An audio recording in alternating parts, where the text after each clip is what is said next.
Welcome to Cooking with Granny and Mama Soul Kitchen. Today we're going over Slammin Potato Salad, everybody. This is the most famous salad that we always make, and it's very simple and quick to make here at Mama Soul Kitchen.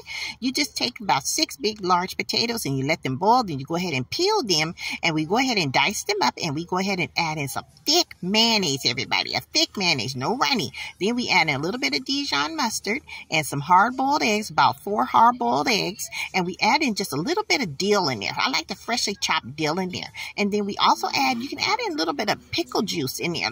And like, if you want some chunky, pieces of pickle, that's fine too. But this one doesn't have that.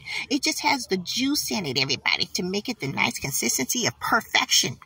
And you know what, Grandmother, the pizzazz and the poppiness of the flavor. Exactly. But you know what? We add in some extra seasonings too. Now, you guys do not do no potato salad with just salt and pepper. Throw that stuff out the window. You're going to use some garlic powder, some onion powder, some Lawry's garlic salt, only to taste, and maybe even some Lawry's garlic regular seasoning salt as well. So we also add in no seasoning into our potato salad. It's about the flavors, everybody. You guys want to see the recipe? Go over to our YouTube channel coming soon.